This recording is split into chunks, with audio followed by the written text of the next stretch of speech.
আমার এক ছোট্ট বোন আছে বুশরা, আমি মাঝে মাঝে কথা বলি, and I am really proud to say যে সে ছোট্টবেলার থেকে লয়াল। আমার ছোট্ট বোনকে আমি এতটুকু সবসময় শিখাই যে you must have to be loyal.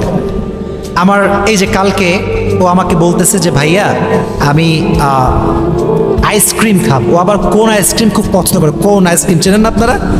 কোন আইসক্রিম দেখছেন আপনারা সবাই? কোন, এর দাম মেবি এখন 60 টাকা। তো আমাকে বলছে ভাইয়া আমার এটা লাগবে, এটা আমি খাবো। তো আমি পকেট থেকে মানি ব্যাগ বের করলাম, বের করে আমি দেখছি যে মানি ব্যাগে আমার মানে খুচরো টাকা একদমই নেই, সব 500 অথবা 100 টাকার নোট। তো আমি দিলাম 100 টাকা দিয়ে, বললাম যে দেখো তুমি 100 টাকা নিয়ে যাও, আর বাকি 40 টাকা আমাকে কিন্তু ফেরত দেওয়া লাগবে। তো নিজেই গেল দোকানে, আমি নিজেই ভুলে গেছি যে আমার 40 টাকা পাওনা আছে।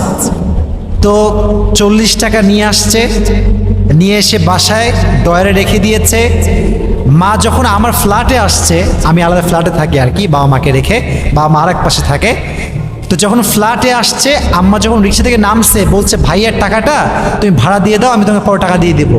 বলছে না, ভাইয়ার টাকা আমাকে দিয়েছে, ভাইয়া বলেছে আমাকে ফেরত দেওয়া লাগবে, এটা আমি ভাড়া দিব না।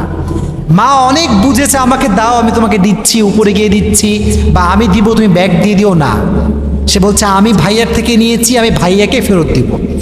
তো যখন উপরে আসছে, আমি 6 তলায় থাকি, এসে আমাকে টাকা দিয়ে বলছে ভাইয়া এটা হচ্ছে তোমার টাকা, এটা আমি ফেরত পেয়েছি 40 টাকা। তখন আমি বুঝতে পারলাম যে এই যে ছোট্টবেলার শিক্ষাটা, লয়ালিটি, বিশ্বস্ততা ধরে রাখা, বিশ্বাসঘাতকতা না করা, এটা যদি কেউ ছোট্টবেলার থেকে শেখে, সে বেঈমান হবে না, সে বিশ্বাসঘাতক হবে না। He will be or she will be loyal for ever. আজীবন সে বিশ্বস্ততা ধরে রাখতে পারবে।